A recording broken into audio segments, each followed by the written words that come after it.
Olá pessoal, seja muito bem-vindo ao canal Defensores. Eu sou o professor Paulo Cristiano e esse é mais um vídeo de refutação a doutrinas católicas. Eu já fiz alguns vídeos aí sobre este tema, se Pedro é a pedra de Mateus capítulo 16, 18.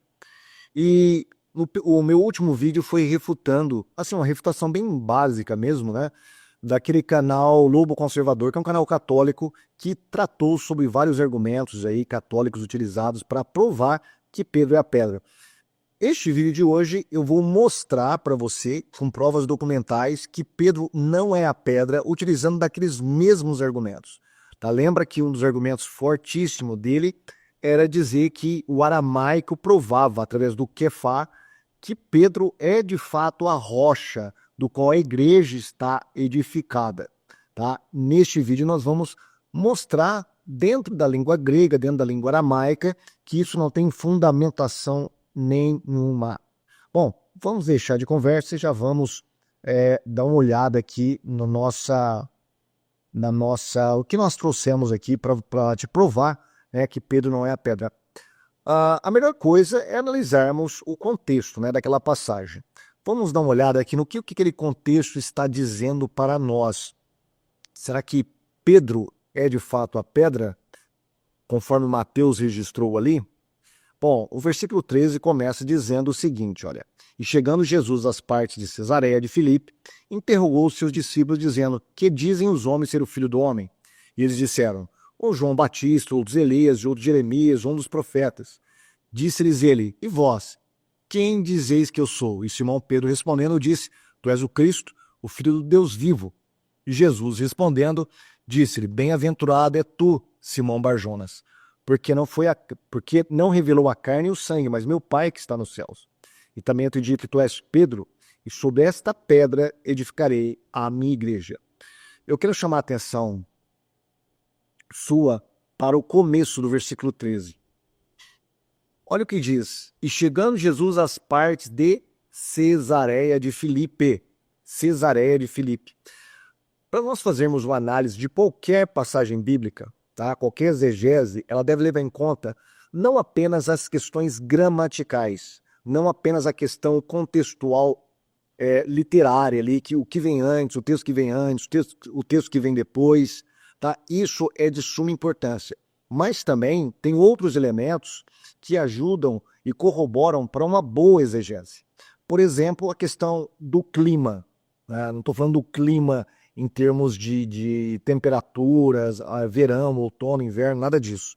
Estou falando da questão de se aquela passagem ela traz um clima tenso, se é alegre, se é de vitória, se é de derrota. Também a questão geográfica, aonde aqueles personagens estavam, que diz para nós, que nos ajuda a interpretar melhor aquela fala, aquela passagem. Tá? Então, nós devemos levar em consideração também a geografia. E aqui não pode ser diferente. Lembra que Jesus, ele deixa uma região predominantemente judaica e vai para uma região predominantemente gentia pagã. Tá? E é nessa região predominantemente gentia e pagã que ele utiliza para dizer, para fazer a sua narrativa a respeito do apóstolo Pedro. Ele chega às partes de Cesareia de Filipe. Cesareia de Filipe foi uma cidade construída para homenagear aí o César, né? E tem uma coisa curiosa. Essa cidade era uma cidade de montanhas, ou seja, de rochas, de grandes rochas. E ali Jesus para e faz a pergunta famosa para os discípulos: Quem dizem os homens ser o filho do homem? E aí eles vão responder, e aí Jesus vai mais a fundo. E vocês? Quem vocês dizem que eu sou? E aí Pedro toma a frente e Jesus fala: Bem-aventurado é você, Simão Barjonas, porque não foi a carne e o sangue que revelou, mas meu Pai que está no céu. Eu também te digo que tu és Pedro, e sobre esta pedra edificarei a minha igreja. Para você entender o que Jesus quis dizer ali, porque ele levou os discípulos para Cesareia de Filipe, eu vou te mostrar um pouquinho como que é a região ali, tá? Através de algumas imagens. Deixa eu ver se eu consigo passar o slide aqui. Isso. Deixa eu diminuir aqui um pouquinho. Aqui. Nessa região, uma região muito rochosa, de rochas maciças, existiam encravadas nessas rochas alguns altares e templos. Alguns historiadores falam que tinham 3 templos de deuses pagãos, que estavam construídos sobre estas rochas. E ali, Jesus para nessa região e é onde ele fala para os discípulos: Tu és Pedro, e sobre esta pedra edificarei a minha igreja. O que estava edificado sobre aquelas grandes rochas? Os templos dos deuses pagãos, construído pelos homens, pelas mãos dos homens. Apesar de ter sido construído pelas mãos dos homens, existem até hoje, apesar de todo esse tempo, 2000 anos de história, né, de invasões, de destruição, eles permanecem ainda lá como sítios arqueológicos para nós vislumbrarmos como que era, né, o passado onde Jesus andava, como que Jesus andava, os lugares que ele selecionava para fazer suas pregações, enfim. Era como se Jesus estivesse dizendo o seguinte para eles: olha, tá vendo esses templos construídos para deuses falsos, construídos com mãos humanas? Eu te digo, tu és Pedro, e sobre esta pedra, essa grande rocha, eu edificarei a minha igreja. Não uma igreja construída por mãos de homens, mas construída pelo Deus vivo. Não uma igreja de falsos deuses, não um templo de falsos deuses, mas um templo do Deus verdadeiro, para ser adorado em espírito e em verdade. Então, olhando para este cenário e observando o que Jesus falou sobre a pedra, mas nunca nós podemos vislumbrar Pedro como essas grandes rochas. Se Jesus estava fazendo um paralelo ali, uma analogia com o que eles estavam vendo dos templos pagãos construídos sobre as rochas e em contrapartida com a sua igreja, é claro que o Deus vivo é que edificaria a sua igreja sobre essa grande rocha, que não pode ser o apóstolo Pedro de modo algum, e sim o próprio Messias, como aparece no Antigo Testamento e também no Novo Testamento, ele como a rocha. E para isso Jesus usou a palavra Petra, que é diferente de Petrus, como nós veremos daqui a pouco. Mais aqui uma passagem, mais uma foto que eu quero mostrar para você, né, de como que era essa região. Rocha para todos os lados, né? E foi justamente esta região que Jesus escolheu para falar sobre como que ele edificaria a sua igreja sobre uma grande rocha, né? Que, claro, não poderia ser de modo algum o apóstolo Pedro essa grande rocha, né? Esse grande fundamento teria que ser o próprio Deus, o próprio Cristo. Então, no grego de Mateus 16 e 18 está da seguinte maneira, olha: Pedro e pedra, em português 2 palavras diferentes, e no grego Petrus e Petra. Nós temos aqui a transliteração, né? Petrus e Petra. 2 palavras diferentes. Elas são palavras diferentes não porque uma é feminina e o outro masculina, mas porque são palavras que têm significados, que simbolizam coisas completamente diferentes para aquele contexto, para aquela passagem. Os católicos podem espernear, podem falar o que for. A questão é, Mateus usou conscientemente 2 palavras diferentes. E não porque Pedro era um homem e tinha que usar uma palavra masculina para homem. Não é apenas isso. O jogo de palavras ali tem muito mais a ver com o significado do que Jesus estava querendo dizer a respeito do que ele faria com aquela pedra, né? Vamos ver aqui.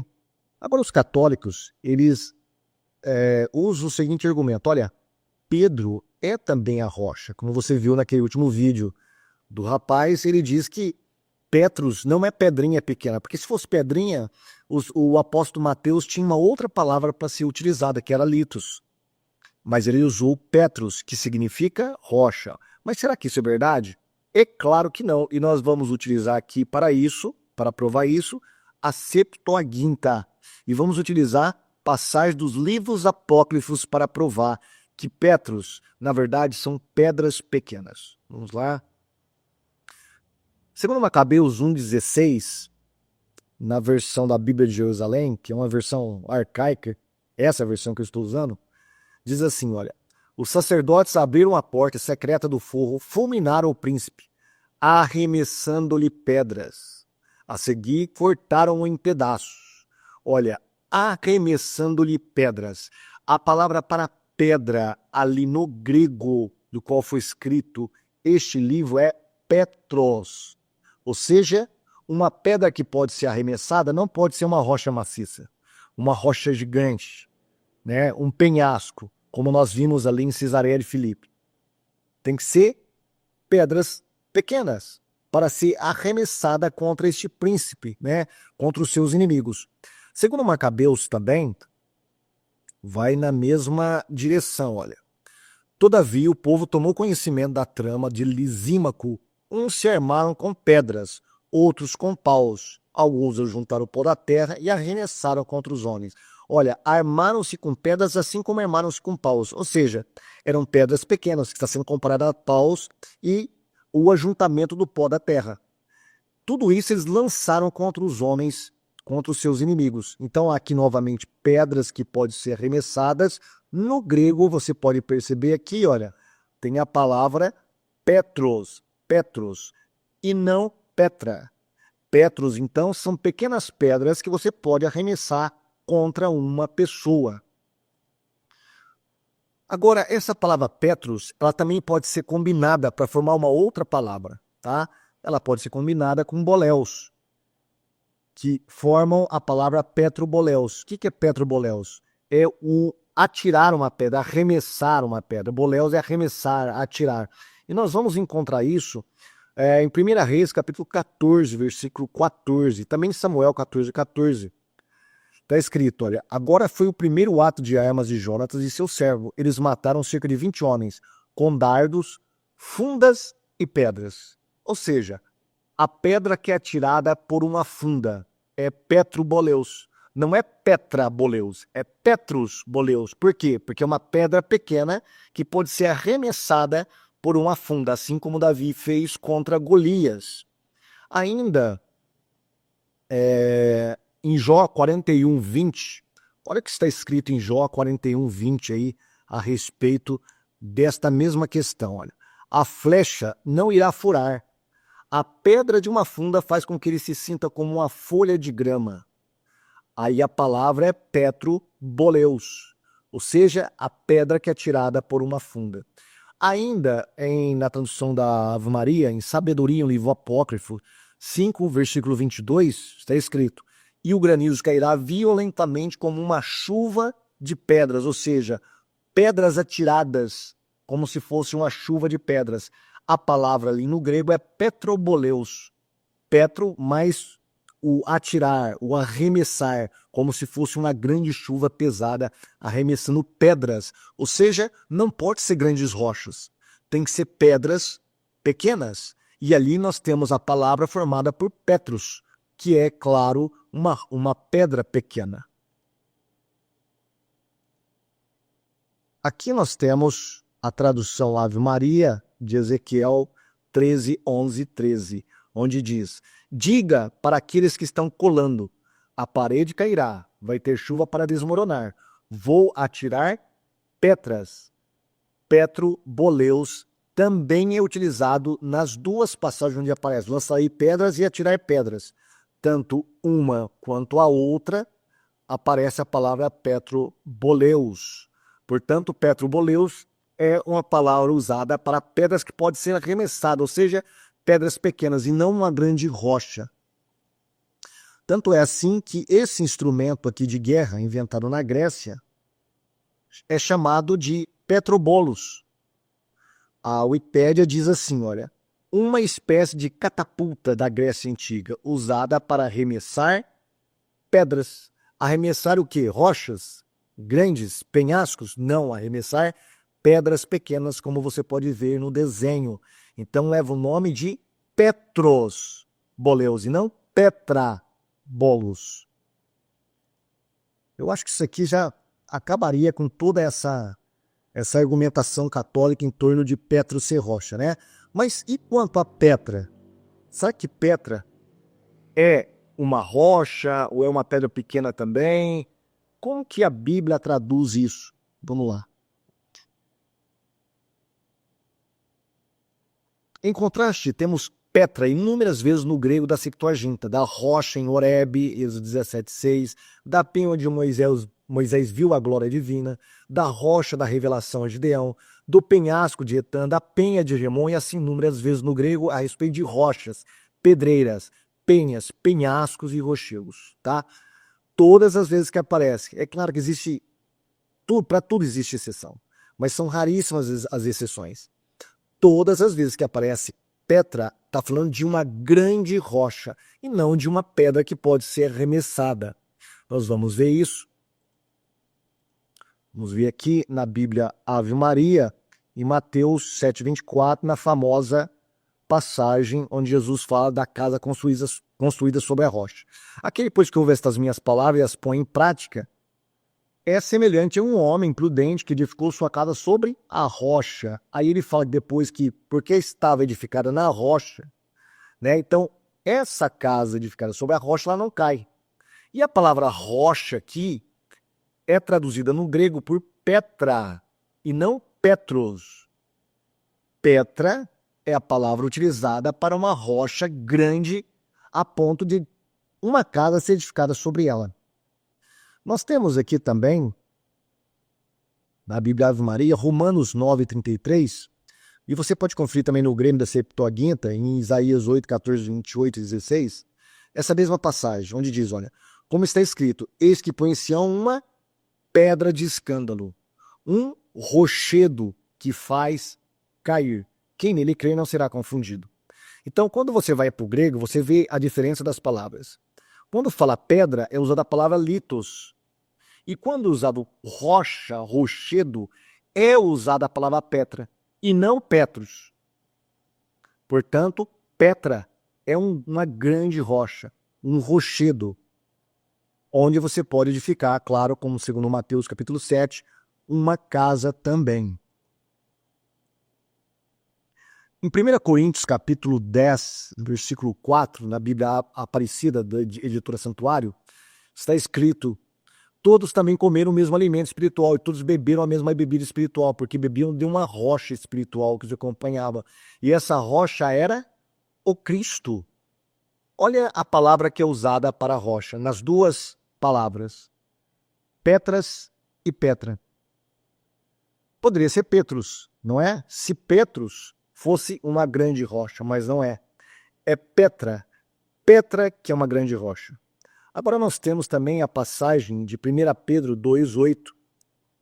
Diz assim, olha, pedra que faz tropeçar, rochedo que faz cair. Por não crerem na palavra, tropeçam. Realmente, esse é o destino deles. Bíblia de Aparecida. E aí nós temos também a diferença das palavras. Pedra é usada a palavra litos, enquanto rocha ou rochedo é usada a palavra petra e não petros. Percebeu que em todas essas passagens não aparece a palavra petro para significar grande rocha, mas sim para significar pedras pequenas? E aí nós temos a cidade conhecida como cidade de Petra, a cidade que foi construída sobre a Petra, que é uma grande rocha, como você está vendo, observando aí, essa monumental cidade maravilhosa, né? Cidade do passado aí que foi construída, esculpida numa grande rocha. Aí diz lá a passagem, né? Petra, do grego Petra, pedra, Petra, árabe, originalmente conhecida pelos nabateus como Hakmu, é uma cidade histórica e arqueológica localizada da Jordânia. A cidade é famosa por sua arquitetura esculpida em rocha e por seu sistema de canalização de água. Outro nome para Petra é a cidade rosa, devido à cor das pedras do local. Olha que interessante, a própria definição é que ela foi construída, esculpida em rocha, por isso que se chama Petra. Não poderia ser Petrus? Poderia, mas não é. Por quê? Porque Petrus é uma pedra pequena, enquanto Petra é sempre uma grande rocha, onde algo muito grande pode sustentar uma edificação, no caso, uma cidade, um templo, né, como nós vimos lá em Cesareia de Filipe. E aqui nós temos um exemplo um pouco profano, né? Uma marca de cerveja. Petra é uma cerveja bem conhecida aí, mas eu não quero falar sobre cerveja, logicamente que não. Eu quero chamar a sua atenção aqui para o logotipo dela, tá? Olha o logotipo da cerveja, Petra. Por que é Petra? Dá uma olhadinha. Uma grande rocha no qual uma cidade ou uma casa está edificada sobre ela. Então, a marca da cerveja, né, o nome da cerveja, vem desta grande rocha. E por isso é chamada de Petra, e não de Petrus, né? Porque Petrus nunca poderia sustentar uma grande cidade ou uma grande casa, uma edificação qualquer. Por quê? Porque são sempre pedras pequenas. Mas Petra é sempre a rocha, o penhasco que suporta a edificação de uma grande casa, de uma grande cidade. E aí, nós temos a Bíblia do Peregrino, que é uma Bíblia católica, gente, tá? É uma Bíblia católica. E olha na nota de rodapé dessa Bíblia, o que ela vai trazer para nós, nesta passagem de Mateus, né? Mateus 16, 18. Olha o que ela diz. O grego Petrus designa uma pedra ou pedregulho, algo que se pode pegar e lançar, ao passo que Petra designa um silhar, ou penha, ou rocha, onde se assenta um edifício. A própria Bíblia Católica do Peregrino, a nota de rodapé dela, de Mateus 16, 18, ela mesma está fazendo a diferença entre Petrus e Petra. Petrus é algo como um pedregulho, enquanto que Petra é uma grande rocha que pode ser edificada até um edifício, né? Uma casa, um templo, como Jesus falou, estava edificando o quê? Uma igreja, o seu templo. Bom, eu acho que isso aqui ficou bem claro, né? A diferença entre Petro e Petra. Isso aqui detona os argumentos católicos que quer confundir Petro com Petras e embolar num saco só e falar que Petro é igual a Petra, e a única diferença é a questão de que um é feminino e o outro é masculino porque Pedro era homem. Isso é balela, tá? A questão não é essa. A questão é que existe uma diferença qualitativa mesmo. Não é apenas uma questão gramatical, uma questão de porque Pedro era homem, Jesus tinha que usar esse trocadilho. Aqui nós temos uma obra católica. Eu só estou reprisando aqui argumentos de formas diferentes, tá? Mas são os mesmos argumentos. Essa é uma obra católica onde irão falar sobre algumas descobertas arqueológicas da época dos juízes. Aliás, da época de Josué, tá? E ele vai usar aqui uma palavrinha, petrinos. É o adjetivo de pedra que se usa a respeito de canivetes de pedra usados para a circuncisão. Nessa obra aí do Padre Farinha, ele vai falar o seguinte, olha, os antigos egípcios serviam-se de facas de sílix. Os 70 dizem, aí vai falar lá onde está, né, a referência, que posteriormente foram depostos no túmulo de Josué os instrumentos que tinham servido em Gilgal. Ora, no túmulo descoberto por Victor Guerin em 1873, e que se julga, segundo todas as probabilidades, ser o de Josué, o padre Richard achou em 1870 facas de sílex, que deviam ser muito semelhantes às usadas pelos hebreus para a circuncisão. Essas facas eram chamadas de petrinos, ou seja, canivetes, facas pequenas feitas de pedra. Então, é petrinos, novamente aí a palavra Petrus sendo usada para algo que é pequeno e não grande, como uma grande rocha. Que aí, eu já citei isso em outros vídeos, mas vale a pena repetir, né? A questão do dicionário de Strong, que é aquele vídeo do católico lá quis citar, mas citou de modo seletivo, né? Petra é uma rocha isolada. Petra é um penhasco. Petros sempre significa uma pedra, tal como um homem pode atirar, versus uma rocha saliente, penhasco, dicionário de Strong. Então ele faz uma grande diferença entre Petra, que é uma grande rocha, um penhasco, e Petros, que significa simplesmente uma pedra que alguém pode atirar, uma pedra que não é um penhasco. Tá? Está bem claro aí. Agora, o dicionário Vini, que eu tenho na minha biblioteca aqui, ele também vai fazer essa diferença. Petra denota uma massa de rocha distinta de Petros, uma pedra, ou pedregulho destacado, ou uma pedra que pode ser lançada ou facilmente movida. Novamente, outro dicionário aí que está confirmando, né, que Petros é, na verdade, um pedregulho, uma pedra pequena.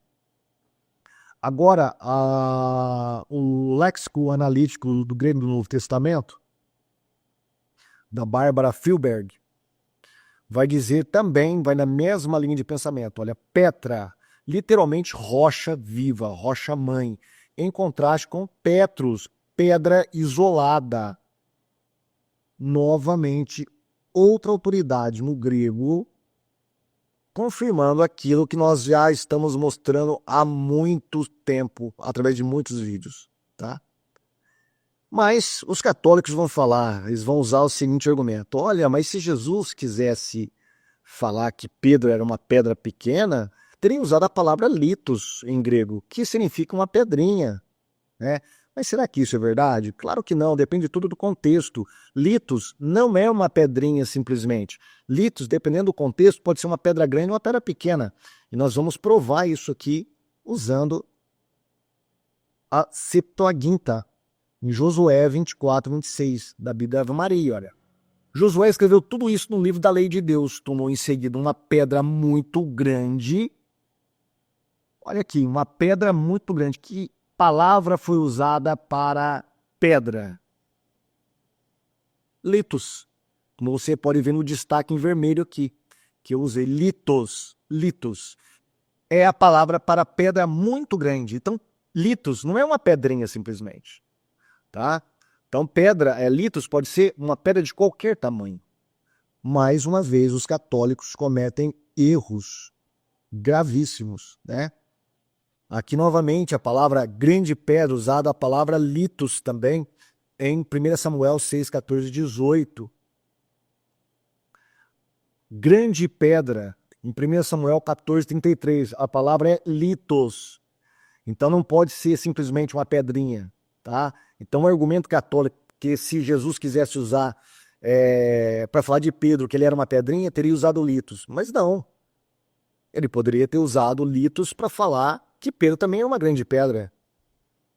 Mas ele usou Petros.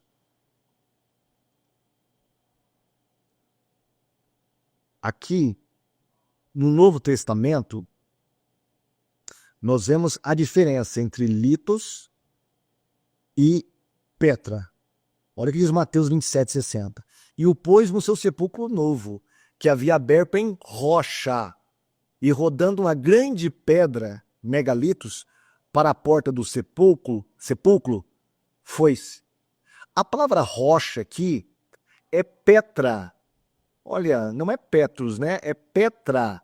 E a grande pedra aqui é litos megas, ou seja, uma pedra grande que estava tampando ali o sepulcro de Jesus. Então você vê a diferença entre uma rocha, o sepulcro estava numa grande rocha, mas foi colocada uma grande pedra nessa grande rocha. Aqui você não tem a palavra Petros, você tem a palavra litos e a palavra Petra, mostrando que os católicos novamente cometem erros graves.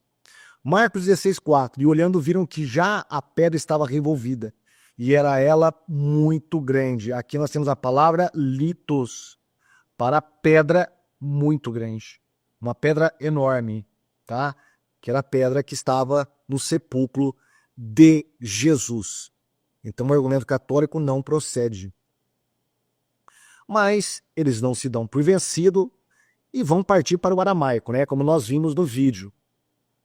Olha, na verdade, Jesus falou em aramaico. Em aramaico não existe essa diferença que tem no grego, entre pedra pequena, pedra grande. É tudo rocha. Então, como Jesus falou em aramaico, ele usou rocha para as duas passagens, para os dois termos. Vamos dar uma olhadinha como está aqui em português, no grego e no aramaico. Olha, no português, como você pode acompanhar aqui, e também eu te digo que tu és Pedro, e sob esta pedra. No grego nós já vimos, né? Petrus e Petra, como Pedro e pedra. E no aramaico? Olha o aramaico aqui, tá? Você pode ver que a grafia aqui é a mesma, tá? Não tem diferença alguma. É diferente, por exemplo, aqui do grego, ó. Tem diferença na grafia. Aqui não. Aqui é usada a palavra kefá nas duas passagens, ou seja, nos dois termos. Eu te digo que tu é Kefas e sobre esta Kefa edificarei a minha igreja. Pronto. Pronto. Derrubamos o argumento protestante, porque aqui ficou provado que Pedro, na verdade, é a pedra, porque no aramaico que Jesus falava, que Jesus falou em aramaico, não existe diferença entre pedra e Pedro. É tudo rocha. Sobre esta rocha edificarei a minha igreja. Te digo que tu és rocha, e sobre esta rocha edificarei a minha igreja. Este é o argumento católico que você observou naquele vídeo e também que os católicos utilizam largamente. Mas será que isso procede? Nós vamos ver que não. Por quê? Porque o aramaico ele faz grande diferença. Dependendo do contexto, você tem kefa para rocha, para pedra pequena, para pedra média. Tá? Não tem justificativa alguma o que os católicos fazem com o aramaico para tentar justificar o argumento de que Pedro é a pedra. Vamos lá? Aqui nós temos a passagem de Marcos 3,16, né? A Simão quem pôs o nome de Pedro, Petros. E aqui você vê que é Kefá, tá? Então, pedra é Kefá, Petros é Kefá. Aqui em Romanos você vê uma diferença interessante, olha. Então, como está escrito, eis que põe em Sião uma pedra de tropeço e uma rocha de escândalo, e todo aquele que nela crer, que crer nela não será confundido. No grego você vê a diferença, ó. Você vê a diferença. Para a palavra pedra é usado litos, e para a palavra rocha é usado petra, tá? Litos e petra. Agora, olha como é o aramaico desta mesma passagem de Romanos 9:33. Olha aqui, kefá e kefá. Kefá e kefá é tanto rocha quanto pedra, é tanto litos quanto petra. Percebeu então que o argumento católico ele não procede? Kefá não é só rocha. Dependendo do contexto, ele é usado para litos. Ele é usado para uma pedra grande, é usado para uma pedra pequena, é usado para uma rocha. Não tem distinção. Quem vai fazer a distinção é o contexto, é a ocasião. Vamos dar uma olhada aqui em mais algumas passagens, olha. Lucas 22:41. Afastou-se a distância do arremesso de uma pedra, pôs-se de joelhos e orava. Aqui no grego nós temos a palavra litos. E no aramaico, litos é kefa, ou kefá. Olha aqui. Kefá no aramaico, para uma pedra. Litos. Não é para Petros, não é para Petra. João 8:59. A essas palavras pegaram então em pedras para lhes atirar. Essa tradução horrível da Bíblia Ave Maria. Jesus, porém, se ocultou e saiu do templo. Eles pegaram em pedras. A palavra aqui é litos. Aqui litos está como pedra pequena, porque eles pegaram uma pedra capaz de atirar em Jesus. Como eles tentaram fazer ali com a mulher adúltera, né? E olha como está no aramaico esta mesma passagem. Kefá. Kefá é tanto litos como megalitos, uma grande pedra, como uma pedra pequena que você pode atirar. Tudo é kefá. Petra é kefá. A rocha é kefá. Uma pedra pequena é kefá. Então, esse argumento católico do porquê Jesus usou ali, deve ter usado, né, Quefá, que significa que Pedro é a rocha, é completamente furado. Não procede. Vamos ver se a gente tem mais alguma coisa. Ah, sim. Eles dizem, né, como fazem com litos, eles falam, olha, se Jesus quisesse usar no aramaico uma pedra pequena para Pedro, teria chamado Pedro de Évina, tá? Que é uma pedrinha. De novo, assim como acontece com litos, Évina também pode ser usado para uma pedra pequena, mas também para uma grande pedra, tá? Os targuns aramaicos, que são a tradução do hebraico para o aramaico, aqui em Josué 24, 26, vai usar a palavra Évina. Ó, Josué escreveu essas palavras no livro da lei de Deus. Tomou uma grande pedra. Uma grande pedra. Évina. É usada a palavra Évina no aramaico aqui, olha. Eis que esta pedra nos será testemunha. Que pedra? Esta grande pedra. Novamente, aqui você pode ver que eu destaquei em vermelho mais escuro. Évina é a mesma palavra, tá? Então, Évina não é simplesmente uma pedrinha, assim como litos. Ela pode ser também, dependendo do contexto, uma grande pedra.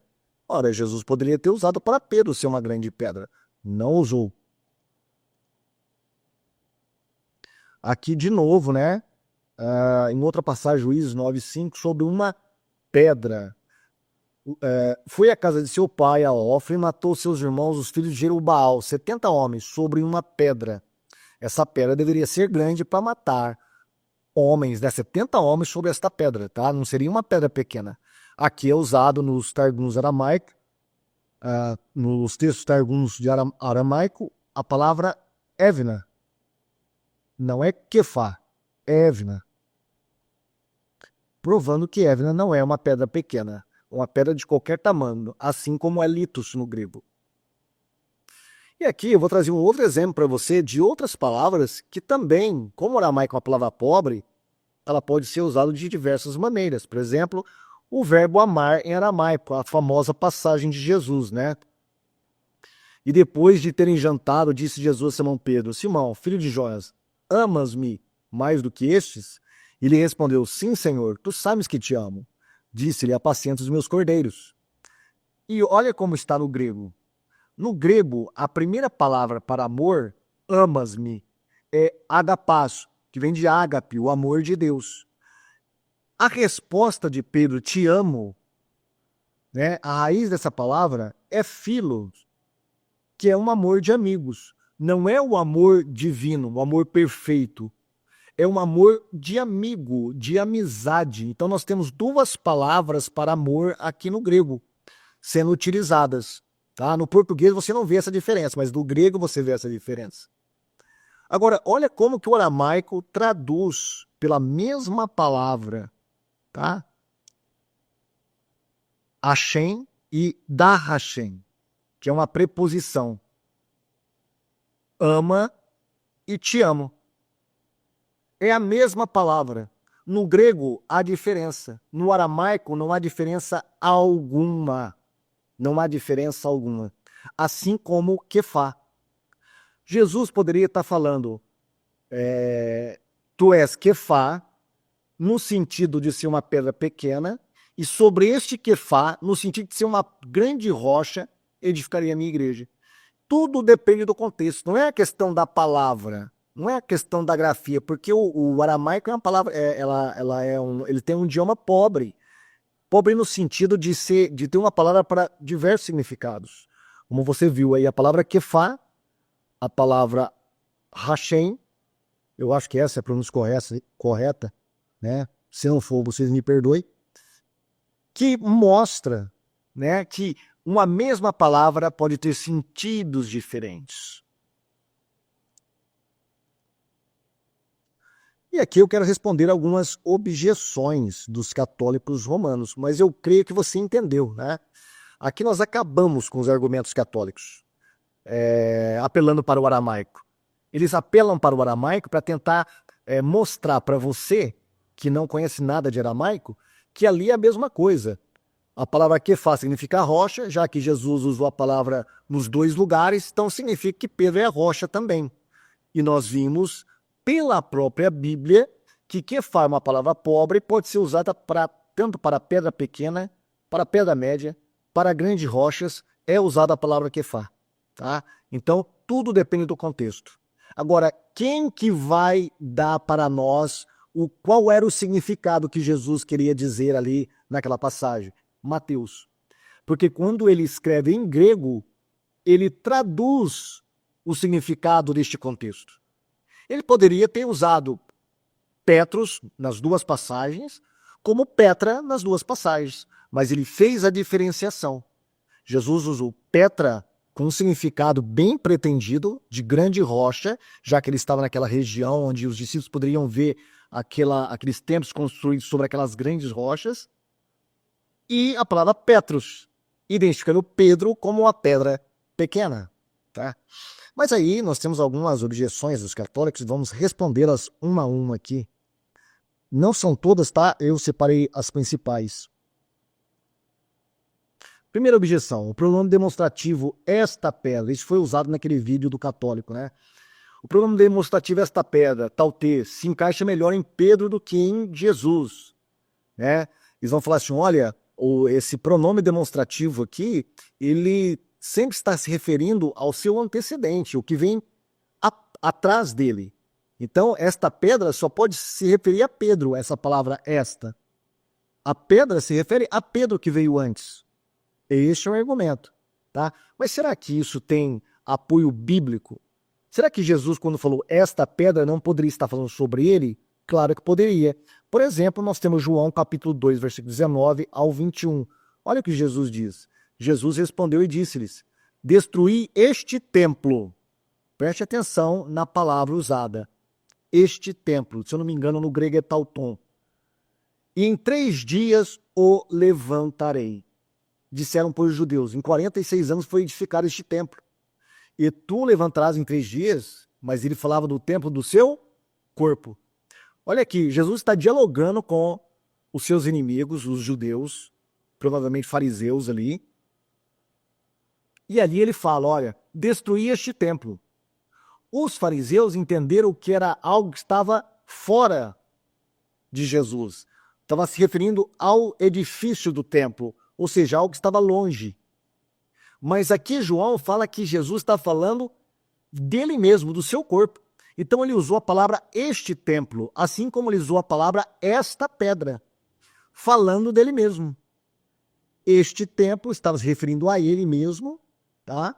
E esta pedra estava se referindo também a ele mesmo. Olha que interessante aqui, quando Jesus vai falar sobre ele como a pedra, em Mateus 21, 42, ele diz o seguinte, olha, nunca leste nas escrituras a pedra que os edificadores rejeitaram, essa foi posta por cabeça da esquina, pelo Senhor foi feito isto e é maravilhoso aos nossos olhos. Portanto, eu vos digo que o reino de Deus vos será tirado, será dado a uma nação que deu seus frutos. E quem cair sobre esta pedra, despedar-se-á, e aquele sobre quem ela cair, ficará reduzido a pó. Agora, preste atenção em Mateus 16, 18, logo abaixo. Olha como que é semelhante. Sobre esta pedra, Jesus está falando sobre ele mesmo, em Mateus 21, 42. Nenhum exegeta católico vai negar que aqui Jesus, que esta pedra aqui é o próprio Cristo, o próprio Messias, tá? E olha a expressão sobre esta pedra. E olha como que Jesus usou essa mesma expressão em Mateus 16, 18. E sobre esta pedra edificaria a minha igreja. E quem cair sobre esta pedra, quem era a pedra ali? Ele mesmo.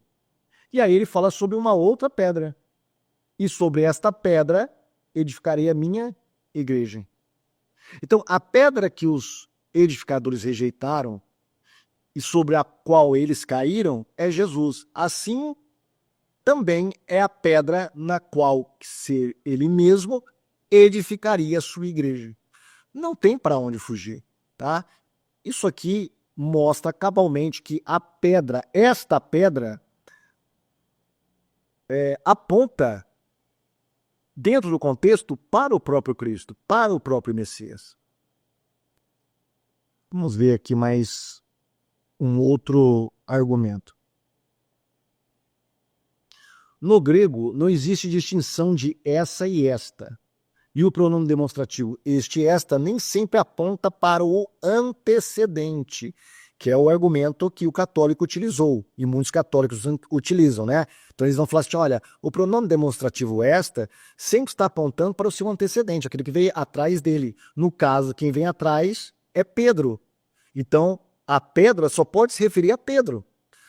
Será que é sempre assim? Claro que não, tá? Muitas passagens trazem este ou esta se referindo a algo que não fala do antecedente próximo, mas sim do antecedente mais distante. Por exemplo, Atos 7:17. A proporção que se aproximava o tempo da promessa que Deus fez a Abraão, crescia o povo e multiplicava-se no Egito, até que se levantou ali outro rei. Olha, presta atenção. Esse é o personagem, olha, que não conhecia José. É outro substantivo, o rei e José, tá? Olha como está escrito. Este usou de astúcia. Por que está rei entre colchetes ali? Porque não está no original. Os autores bíblicos colocaram no original justamente para indicar que José não é aquele que usou de astúcia, o antecedente, e sim o rei. Este rei usou de astúcia contra a nossa raça. Porque se não tivesse isso, olha como que ficaria parecido, olha. Este usou de astúcia. Esse quem? José. Se a gente fosse usar a regra que os católicos querem, aqui nessa passagem, quem usou de astúcia seria José, e não o rei. Porque José é o antecedente mais próximo do pronome demonstrativo este. Mas os tradutores traduziram muito bem e colocaram em parênteses ali o quê? O significado que está apontando para quem? Para um antecedente mais distante, que seria o rei, e não mais próximo, que é José. Nós temos isso também em Atos 4, versículo 10. Seja conhecido de todos vós, de todo o povo de Israel, que em nome de Jesus Cristo, Nazareno, aquele a quem vós crucificaste, a quem Deus ressuscitou entre os mortos, em nome desse é quem estes são diante de vós. Ele é a pedra que foi rejeitada por vós. No grego, não é ele, é este, ou esta é a pedra que foi rejeitada por vós. Mas olha, quem que foi rejeitada por vós? É o próprio Jesus. Ele é a pedra, mas olha como ele está distante. Ele é um antecedente distante do pronome demonstrativo. Tá? O vós aqui é o pronome mais próximo do esta. Então, se a gente fosse usar a mesma regra dos católicos, a pedra seria o vós, e não Jesus Cristo, que está bem longe aqui, olha, o mais distante. 1 João 2,22, fica bem claro isso, 1 João 2,22. Quem é o mentiroso? Senão aquele que nega que Jesus é o Cristo. Este mesmo é o anticristo que nega o Pai e o Filho. Quem que é o antecedente do este, ali em grego? É Cristo. Se a gente for usar a regra que os católicos querem, Jesus pode ser chamado de anticristo aqui. O anticristo é o próprio Cristo. Porque o antecedente aqui do este é Cristo. Mas quem é o mentiroso? Senão aquele que nega que Jesus é o Cristo. Então, aquele que nega, que está sendo referenciado aqui pelo pronome demonstrativo, ele está distante. Ele não é o antecedente mais próximo, ele é o antecedente mais distante. Mas este está fazendo referência aos que negam, e não a Cristo, porque senão a gente chamaria Cristo, a gente teria que interpretar que Cristo é o próprio anticristo, se formos usar a mesma regra que os católicos querem que nós usemos ali em Mateus capítulo 16 e 18. Tá? Então, a pedra ali pode ser o antecedente mais longe, mais distante, que seria o próprio Cristo, e não Pedro que antecede, que seria o antecedente mais próximo, como nós vimos aqui nesses exemplos. Segunda objeção. Jesus não pode ser ao mesmo tempo edificador e o fundamento da igreja. Então, eu já vi isso até alguns evangélicos utilizando este exemplo, né? alguns evangélicos que acreditam que ali Pedro, na verdade, é a pedra, né? Mas com uma diferença enorme da interpretação católica romana. Mas eles falam, olha, Jesus não poderia ser ao mesmo tempo o edificador e o fundamento da igreja.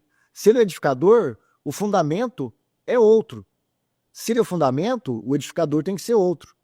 Mas será que isso procede? Não. Em muitos lugares da Bíblia, Jesus, essas imagens, elas são sobrepostas. Jesus, ele utiliza metáforas, figuras de linguagem e imagens que vão se sobrepondo umas às outras. Em João, capítulo 10, isso fica bem claro, olha. Em João 10, 7, diz assim, olha. Ele diz, em verdade vos digo, eu sou a porta das ovelhas. Só que no versículo 11, alguns versículos à frente, ele fala que ele é o bom pastor das ovelhas. Olha, na mesma passagem, Jesus tanto é a porta das ovelhas, quanto o pastor destas mesmas ovelhas. Então nós temos duas imagens diferentes sobrepostas, mas as mesmas imagens, essas duas imagens significam, se reportam a uma só pessoa, que é o Senhor Jesus Cristo. Em Hebreus capítulo 7, 27, diz assim, olha, oferecendo-se a si mesmo, porque a lei constitui sumos sacerdotes a homens fracos, mas a palavra do juramento, que veio depois da lei, constitui o Filho perfeito para sempre. Então aqui Jesus é tanto a vítima, que é oferecida, quanto o sacerdote que oferece a vítima, que intercede. Então Jesus é tanto a vítima como o sacerdote. Então aqui nós temos duas imagens sobrepostas. As duas imagens se reportam a uma mesma pessoa, Jesus Cristo. E em Mateus capítulo 22, 42, tem uma passagem muito interessante também que mostra essa mesma questão, olha. Dizendo, quem pensais vós do Cristo? De quem é filho? Eles disseram, de Davi. Se Davi, pois, lhe chama Senhor, como é seu filho? Então Jesus faz uma charada para aqueles que queriam pegar Jesus numa armadilha, né? Jesus fala que Davi é tanto, o Cristo é tanto filho, o Messias é tanto filho de Davi, como também o Senhor de Davi. Então nós temos duas imagens sobrepostas aqui. O Messias, que é o próprio Cristo, como o Senhor de Davi e como filho de Davi. Então isso é normal nas Escrituras. Jesus tanto é o edificador da igreja, como o fundamento da igreja. Tá? Esse argumento que quer construir uma diferença que não existe, eu acho ele muito fraco, muito pobre. Vamos passar para mais uma aqui. Olha, a leitura, muitos católicos falam isso, a leitura mais natural é interpretar a pedra como sendo Pedro, e não o Cristo, porque diz, olha, e também te digo que tu és Pedro, e sobre esta pedra edificarei a minha igreja, as portas do inferno não prevalecerão contra ela. Só que eu quero chamar a atenção sua para um detalhe interessante aqui, tá? A pedra, ela pode ser representada por uma pessoa oculta. Não precisa ser o próprio Pedro. No caso de Mateus 16, 18, é o próprio Cristo. Agora, olha o que está escrito no verso 23, na Bíblia de Jerusalém. Ele, porém, voltando-se para Pedro, disse, afasta-te de mim, Satanás. Tu me serves de pedra de tropeço, porque não pensa as coisas de Deus, mas as dos homens. O mesmo Pedro que havia recebido a revelação de Deus, agora quer passar na frente de Jesus, mandar em Jesus, ditar as coisas para Jesus. Jesus falou assim, ó, Pedrão, calma, fica na tua, tá? Que eu sei que eu estou fazendo. Afasta de mim, Satanás, tu me serve de pedra de tropeço. Em algumas versões vai trazer de escândalo, não? Que é a mesma coisa, é o mesmo sentido. Pedra de tropeço. Quem é a pedra de tropeço aqui? É o Pedro? Não, é o próprio Satanás. Afasta de mim, Jesus está se reportando a Satanás. Tu me serves de pedra de tropeço, porque não pensa as coisas de Deus, mas as coisas dos homens. Aqui Jesus está lembrando lá do capítulo 4 de Mateus, né? Da tentação no deserto, que Jesus usou essa mesma expressão para Satanás. Arreda-te, Satanás, para trás de mim, Satanás. Então Jesus está falando com Satanás. Aqui a pedra de tropeço tem um personagem oculto atrás. Não é o Pedro, é Satanás. Assim como em Mateus capítulo 16, 18, a pedra não é o Pedro, é o próprio Cristo. Enquanto no verso 18 a pedra é o Cristo, no verso 23 a pedra é Satanás. Em nenhum dos dois casos a pedra é o próprio Pedro.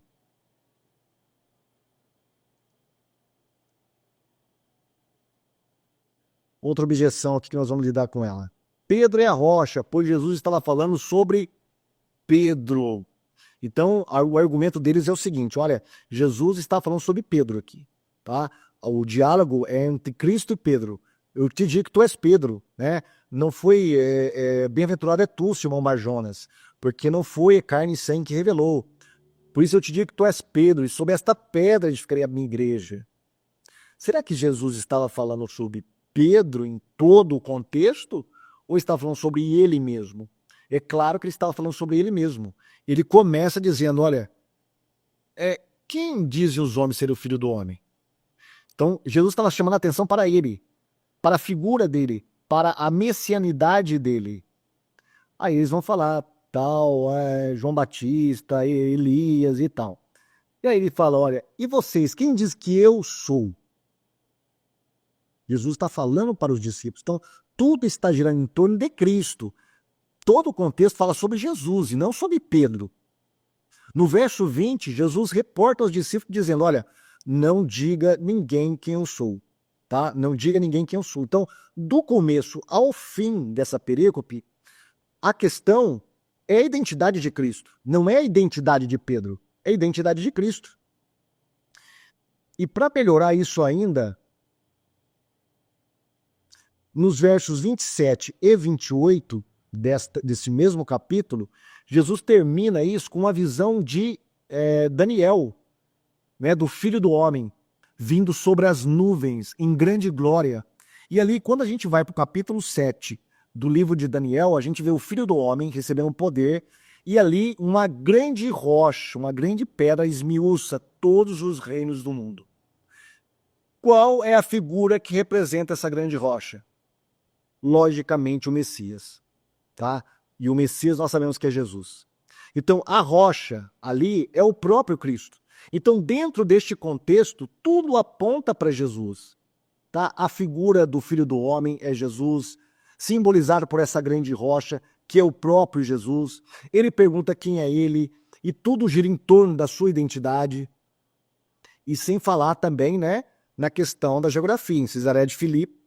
Então existia também 3 templos pagãos construídos sobre uma rocha maciça. Foi esse local ideal que Jesus usou para falar que ele é essa grande rocha cujo templo que ele está construindo, que ele iria edificar, seria sobre esta grande rocha que é ele mesmo e não Pedro. Todo o contexto gira em torno de Jesus e não de Pedro. Pedro é apenas um coadjuvante. Ele entra ali porque ele foi afoito e falou na frente dos discípulos. Poderia ser qualquer um deles. Mas Pedro tomou a frente e Jesus falou assim, você está certo. Isso que você está falando, você não consultou a carne, você consultou o Espírito de Deus. O Espírito de Deus te revelou. E eu te digo que tu és Pedro, e sobre esta pedra edificarei a minha igreja.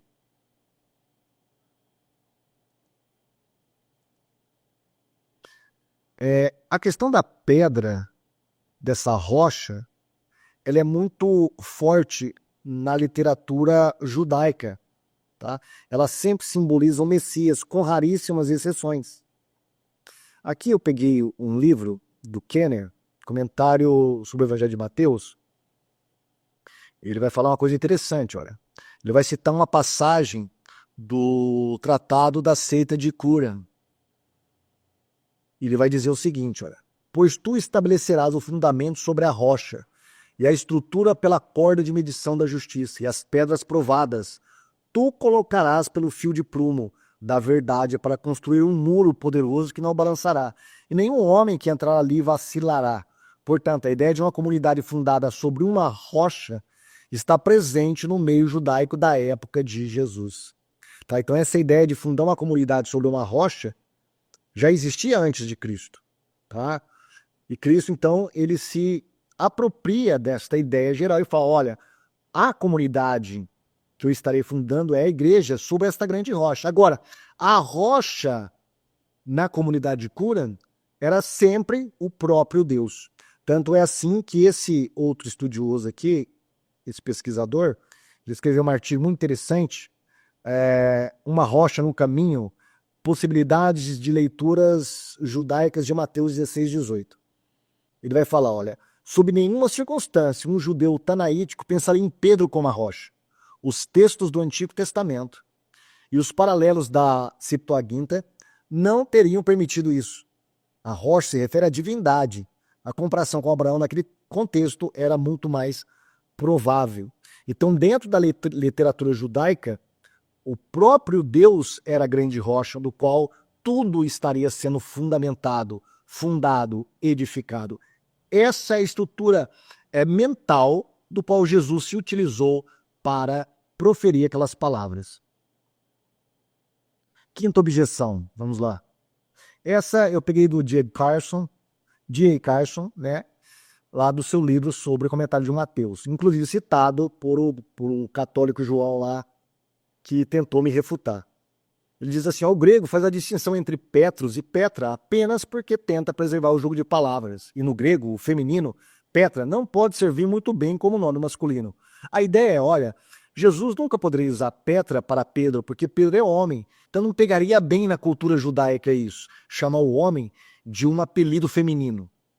Olha, eu não vejo por quê. Na própria Bíblia nós temos exemplo disso. Por exemplo, em Romanos 16, 3. O nome Áquila. Áquila significa águia. É um nome feminino que foi dado a um cristão masculino, ajudante do apóstolo Paulo.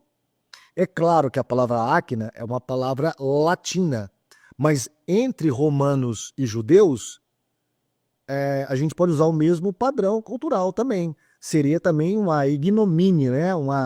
Um menosprezo, uma humilhação chamar um homem com um nome feminino, no caso Águia, Áquila, mas foi tranquilo. Por que Pedro não poderia ser chamado de Petra?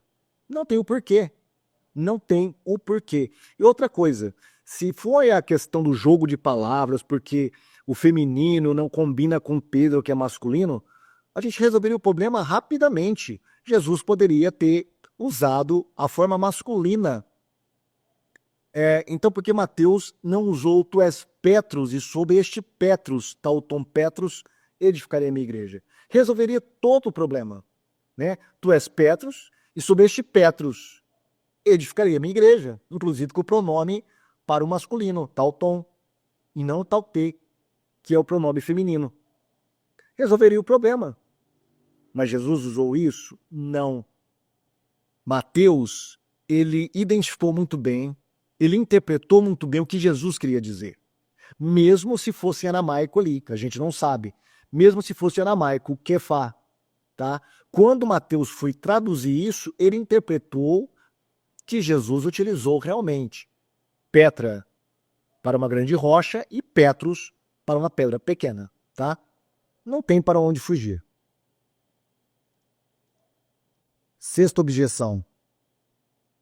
Não é porque Jesus é chamado de rocha, né? Isso aqui eu estou colhendo de alguns sites católicos. Não é porque Jesus é chamado de rocha que Pedro não poderia ser chamado de rocha também. Jesus é a luz do mundo, mas os discípulos também são. Jesus é a pedra, mas os cristãos também são chamados de pedra em 1 Pedro capítulo 2, versículo 5. Então Pedro poderia ser a pedra ali, Jesus é pedra também. Só que Pedro poderia ser a pedra ali. Sim, concordo plenamente. Só que o problema aí desse argumento é o seguinte, é que Jesus compartilha isso com todos os cristãos, e não apenas com uma única pessoa, no caso Pedro. Jesus é a luz do mundo, ele é a luz do mundo como ninguém. Ele compartilha a sua luz conosco que somos cristãos. Né? Então nós também podemos ser a luz do mundo porque refletimos a luz de Cristo. Né? Mas todos nós, não existe só uma pessoa que é a luz do mundo, que reflete Cristo. Assim também, Jesus é a pedra e nós também podemos ser chamados de pedras. Depois eu vou explicar essa questão em 1 Pedro, tá? Que os católicos gostam de fazer, né? Ah, mas lá Jesus é chamado de pedra, que é litos, e os cristãos é chamado de pedra, é litos. Então isso prova que o argumento protestante está errado. Calma, vamos analisar isso também. Tá? Então, aqui, olha, edificados sobre o fundamento dos apóstolos e dos profetas, de que Jesus Cristo, é Paulo falando, tá? É a principal pedra da esquina, no qual todo o edifício bem ajustado cresce para templo santo no Senhor, no qual também vós juntamente sois edificados para a morada de Deus em espírito. Olha, edificados sobre o fundamento dos apóstolos e dos profetas. Qual que é o fundamento aqui? É Jesus. Jesus é esse fundamento que os apóstolos e os profetas lançam. Paulo vai falar no capítulo 3 de 1 Coríntios. Só existe um fundamento. Nós devemos lançar apenas um fundamento exclusivo, que é Jesus. Então, os apóstolos e profetas, eles lançam esse único fundamento. Nós somos edificados sobre esse fundamento que é lançado pelos apóstolos e profetas, de que Jesus Cristo é a principal pedra de esquina. Tá? Este fundamento é Jesus Cristo, que é a principal pedra. No qual todo o edifício, olha, isso aqui está remetendo a Mateus capítulo 16, versículo 18.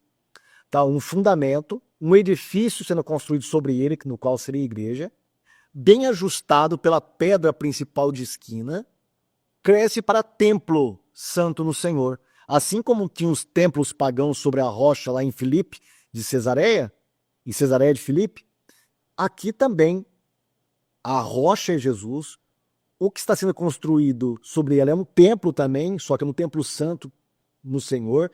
E nós estamos sendo edificados para a morada de Deus em espírito, ao contrário dos falsos deuses lá em Cesareia de Filipe.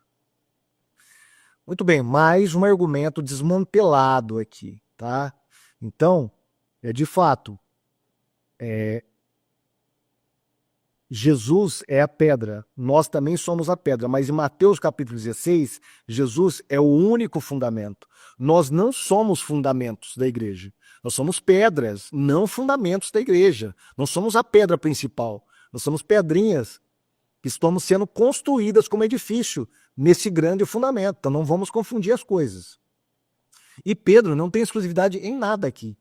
Mesmo Pedro é uma pedrinha, assim como eu e você é uma pedrinha que estamos sendo construídos como edificação, como templo para a morada do Espírito Santo de Deus, cuja pedra angular é o próprio Senhor Jesus. 1 Coríntios diz claramente, olha, porque ninguém pode pôr outro fundamento além do que já está posto. Qual é? Jesus Cristo. Aqui não diz porque ninguém pode pôr outro fundamento além do que está posto. Qual é? Pedro. O fundamento não é Pedro. Paulo nunca interpretou Mateus 16, 18 como Pedro. O fundamento principal da igreja é Jesus Cristo. Em Colossenses 2, 6 e 7, como pois recebeste o Senhor Jesus Cristo, assim também andai nele, arraigados e edificados nele e confirmados na fé, assim como fostes ensinados nela, abundando em ação de graças. Nós somos edificados em quem? Em Pedro? Não, nós somos edificados no fundamento, que é Jesus Cristo, na grande rocha, na grande pedra, que é o Senhor Jesus. E aí, a passagem é muito utilizada pelos católicos, né? Eles fazem uma algazarra aqui. Olha, os protestantes estão errados porque nós somos pedra e ali Cristo também é pedra e não é chamado de Petra, é chamado de litos, assim como nós somos chamados de litos. Mas vamos dar uma olhadinha direito no texto? Vamos lá. Chegando-vos para ele, pedra viva. O que é uma pedra viva dentro do contexto judaico? Pedra viva era uma pedra que era talhada, trabalhada, para ser colocada uma pedra sobre a outra, para aguentar uma pedra, aguentar a outra. Aqui diz que Jesus é uma pedra viva que aguenta todo o que foi colocado sobre ele, ou seja, a igreja. Ele sustenta toda a igreja. Da mesma maneira, nós somos chamados também para suportar, para sustentar, também como pedras. Tá? Assim como Cristo sustenta todo o edifício, nós somos chamados para sustentar também nesse edifício. Simples assim. Vós também, como pedras vivas, sois edificados, casa espiritual e sacerdócio santo, para oferecer sacrifícios espirituais agradados a Deus por Jesus Cristo. Por isso também na Escritura se contém, eis que põe em Sião a pedra principal da esquina. Aqui é a palavra litos também. Em toda a passagem é a palavra litos. Não é a palavra Petra. E nem Petros. É litos, tá? A pedra principal da esquina. Guarde essa palavra, pedra principal da esquina. Eleita e preciosa, e que nela crê não será confundido. E assim para vós, o que credes, é a pedra preciosa, mas para os rebeldes, a pedra que os edificadores reprovaram, essa foi a principal da esquina, e uma pedra de tropeço, e rocha de escândalo. Aqui a palavra rocha é Petra. Aqui está Petra, não é mais litos, tá? Então você vê a diferença, né? Para aqueles que tropeçam na palavra, sendo desobedientes, para os que também foram destinados. Então, por que é usada a palavra litos para a principal pedra de esquina? Olha, existe uma diferença entre pedra de esquina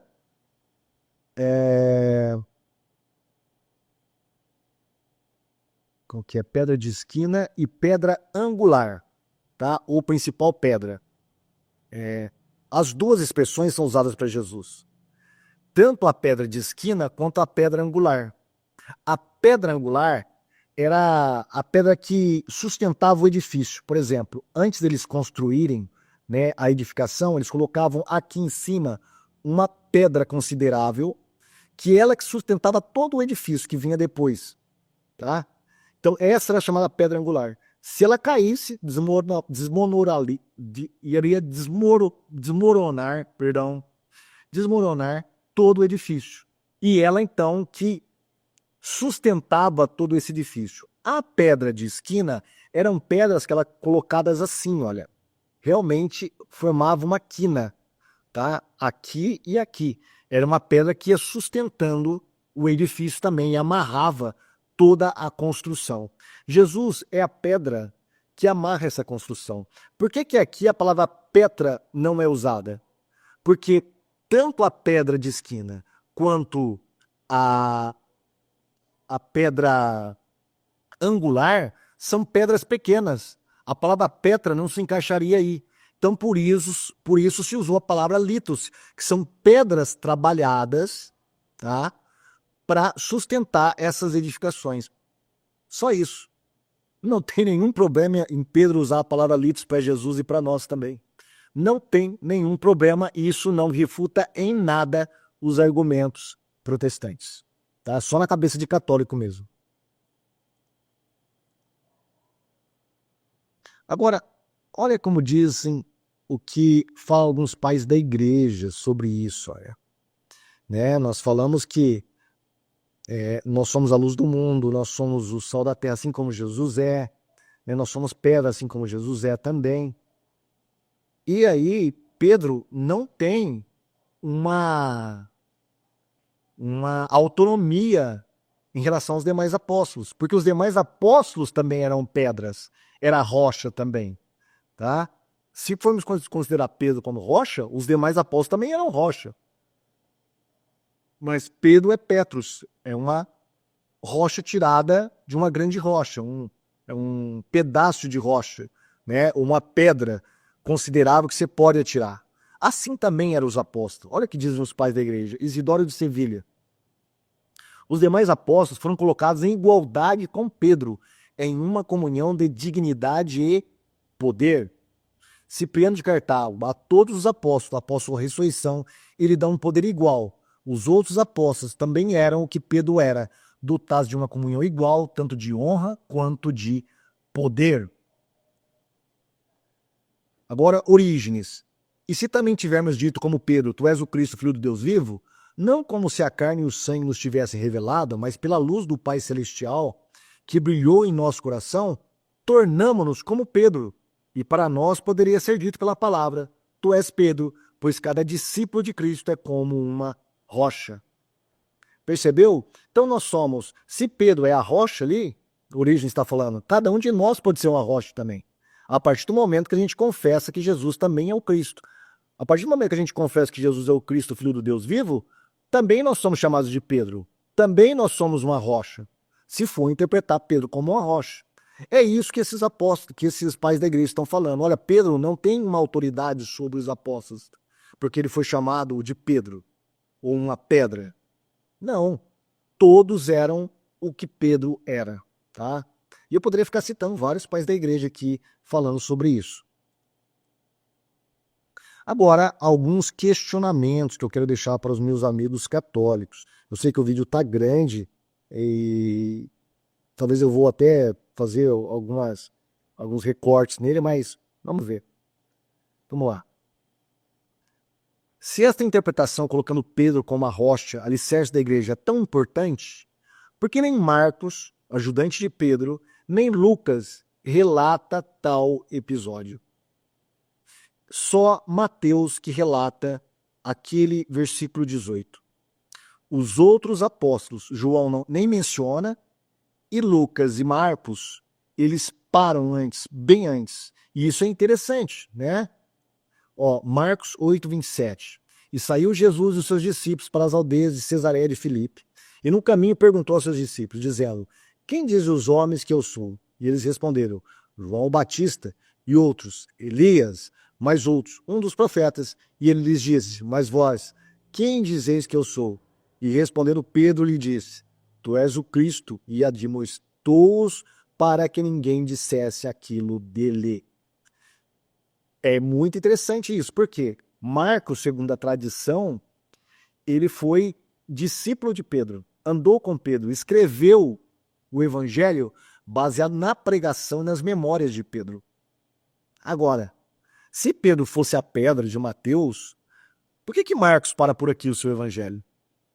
Seria o principal a embelezar toda essa questão de Pedro ser o príncipe dos apóstolos, aquele que tinha poder universal sobre a igreja, a rocha do qual Jesus edificaria a sua casa, a sua igreja, né? Seria o mais esperado de Marcos. Mas nem Marcos, nem Lucas, nem João, nem o próprio Pedro fala nada sobre isso, né? É um ponto que os católicos precisam meditar. Essa omissão desses demais evangelistas. Porque o que era importante aqui para eles era isso que foi colocado. Tá? Mateus acrescenta um detalhe a mais, que para os demais evangelistas não tinha muita importância. Por isso eles não colocaram aqui. Então essa balela de que, olha, o papado, a Bíblia prova o papado porque Pedro é a pedra do qual Jesus edificaria a sua igreja, balela. Se fosse assim, todos eles teriam registrado essa grande importância de Pedro ser a pedra. E que não fizeram. Se Petros era a rocha no qual a igreja seria edificada, por que nenhum dos apóstolos, nem mesmo Pedro, desenvolveu esse tema em suas epístolas? É o que eu acabei de falar, né? Esse é algo para se meditar. Se Pedro era a rocha, porque ninguém desenvolveu essa questão de Pedro ser a rocha. Ninguém, nem ele mesmo, nem o próprio Pedro. Pedro se considerava uma pequena pedrinha no grande edifício. Ele apontava Jesus como a grande pedra, a pedra principal, o fundamento principal. Paulo fala em Coríntios, né, que o fundamento principal é Cristo. Ninguém pode lançar outro fundamento. Talvez Paulo não tivesse lido Mateus 16, 18, né? Eu acho que foi isso. Se Petros é Petra, porque em nenhum lugar do Novo Testamento Petra é aplicado a Pedro. Petra é sempre aplicado a Cristo e não a Pedro. Ah, mas porque Cristo não tem o nome de Pedro, por isso não é aplicado. Isso é papo furado, né? A questão é, nua e crua, a evidência nua e crua é, Pedro nunca é chamado de Petra, nunca é chamado de Petra. Pedro é Petrus, uma pequena pedra. Se em Mateus 16, 18, Petros é rocha, por que na língua grega a diferença entre essas duas palavras? Nós estamos falando, né? E se no aramaico original aparece Kefá e Kefá, por que Mateus não traduz ambos por Petra no grego? Se Kefá é pedra, essa rocha, por que quando Mateus traduziu, ele não traduziu Kefá, Petra, Petra? Tu és Petra, e sob esta Petra edificaria a minha igreja. Ou tu és Petros, e sob este Petros edificaria a minha igreja. Ele deveria seguir o aramaico. Kefá, Kefá. Petrus, Petrus ou Petra, Petra. Mas ele fez essa diferenciação. E não é apenas por causa do jogo de palavras, porque Pedro era um homem e não poderia ser usado um pronome masculino, feminino para Pedro, tá? O gênero feminino. Não tem nada a ver. Tem a ver com a questão da diferenciação, do significado das palavras. Se argumenta que é para manter o gênero masculino para Pedro, porque Mateus então não traduz ambos por Petrus, que eu acabei de falar. Ah, tá, e tem mais uma, né? Que os católicos falam. Olha, porque Petra é feminino e Petrus é masculino. Legal. Só que Kefá e Kefá é feminino.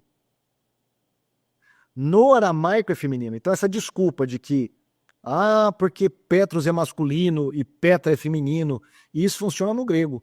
Agora os católicos dão um tiro no pé quando eles levam para o aramaico, porque no aramaico esse argumento não funciona. Porque Petra é do gênero feminino e tem gênero no aramaico, sim senhor. Tá? Então é um tiro no pé que os católicos dão. Se esta interpretação, colocando Pedro como a rocha, alicerce da igreja, é tão importante, porque nem Marcos, ajudando de Pedro, Lucas ou João relata tal episódio, é o que eu acabei de falar, né? Se a pedra é a fundação, alicerce no qual a igreja seria estabelecida, e sabemos que o alicerce não pode desaparecer, caso contrário a casa venha à ruína, o que dizer de um alicerce quando ele desaparece, ele morre? Se Pedro fosse o alicerce da igreja, a igreja teria desaparecido há muito tempo, porque Pedro morreu. Pedro não poderia morrer, porque o alicerce não pode desaparecer sem a casa desabar. Agora, o verdadeiro fundamento, o verdadeiro alicerce, é o Senhor Jesus, que nunca morreu, né, que nunca desapareceu, está em constante atividade na face da terra. Por isso que a igreja continua avançando, continua sendo edificada. A igreja não pode ser edificada sobre um alicerce que desaparece. O único alicerce que permanece é a própria rocha de Israel, que é o próprio Senhor Jesus Cristo. Não é Pedro. Deixa eu ver se tem mais alguma coisa aqui. Não tenho. Então, esses foram algumas das objeções levantadas pelos católicos que eu quis trazer para você aqui, tá? Me refutar à luz da palavra de Deus, à luz da lógica, da razão, e mostrar que os argumentos católicos não têm fundamentação bíblica alguma, nem mesmo na gramática aramaica, tá? Como nós acabamos de ver neste vídeo. Tá? Então os católicos vão ter que inventar um outro argumento, tá? Porque esse já foi pelo ralo. Tá? Kefá, aliás, é um tiro no pé contra os próprios católicos quando eles utilizam aquele argumento do feminino e masculino do gênero lá em grego. Né? Porque quando se leva para o hebraico, para o aramaico, você tem os dois como feminino. Mas é isso aí, pessoal.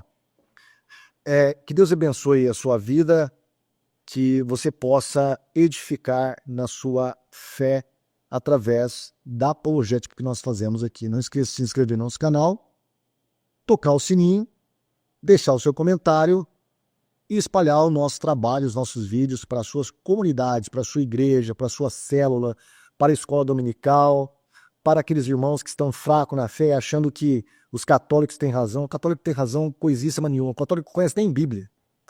E quando eles utilizam a Bíblia é para distorcer a palavra de Deus. Né? Então, fique firme, meu irmão, na única rocha chamada Jesus Cristo. Até o próximo vídeo, se assim o Senhor permitir. Tchau.